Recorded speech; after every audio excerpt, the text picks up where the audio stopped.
వినుట వలన విశ్వాసం కలుగును అన్న మాట నిజం. ఏదైనా మంచి మాట విన్నాం అనుకోండి, ఆ మాటను పాటించాలన్న విశ్వాసం మనలో కలుగుతుంది. కానీ క్రియలు లేని విశ్వాసం మృతం. విన్న మాటని పాటించకపోతే రోజంతా వాక్యం విన్నా ఏ లాభం లేదు, పొద్దు నుంచి సాయంత్రం వరకు వాక్యం వినుకున్నా ఏ లాభం లేదు. చూడండి, వాక్యము ఎంత వాక్యం కావాలో అంత వాక్యం ఈరోజు మనకి యూట్యూబ్లో దొరుకుతుంది, అంతకంటే ఎక్కువ సమృద్ధిగా దొరుకుతుంది. కానీ వినడం కంటే గ్రహించడం, దాని ప్రకారం నడుచుకోవడం అనేది చాలా ప్రాముఖ్యమైన సంగతి. ఒక్క మాట అయినా చాలు, ఆ మాట దేవుని మాట, ఒక్క మాట అయినా సరే జీవితాంతం పట్టుకుని దాన్ని పాటిస్తూ ఉంటే దానివల్ల కలిగే లాభం అంత ఇంత కాదు, మాటల్లో చెప్పలేం, అంత లాభం కలుగుతుంది. మత్తయి సువార్త 7వ అధ్యాయం 24వ వచనంలో ఈ విధంగా రాయబడింది, కాబట్టి నా మాటలు విని వాటి చొప్పున చేయి ప్రతివాడును బండ మీద తన ఇల్లు కట్టుకుని బుద్ధిమంతుని పోలియుండును. యేసుక్రీస్తు వారు చేస్తున్న మొట్టమొదటి ప్రసంగం కొండ మీద ప్రసంగం. ఆ ప్రసంగం అంతా చేసి యేసుక్రీస్తు వారు ఏమంటారంటే, ఈ నా మాటలు విని దాని ప్రకారం చేయవాడు బండ మీద తన ఇల్లు కట్టుకుని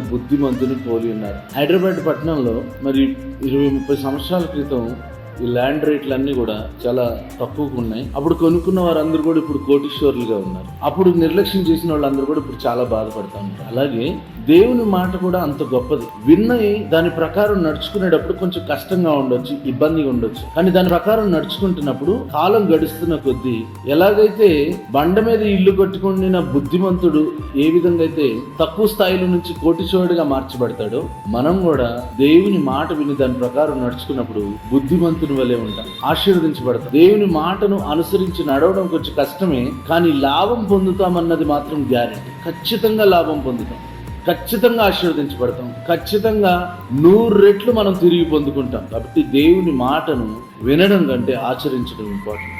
ఈరోజు విన్న మాట నేను ఆచరిస్తున్నానా లేదా అనేది ఒకసారి మనల్ని మనం పరీక్షించుకొని ఆశీర్వదించబడతాం. God bless you.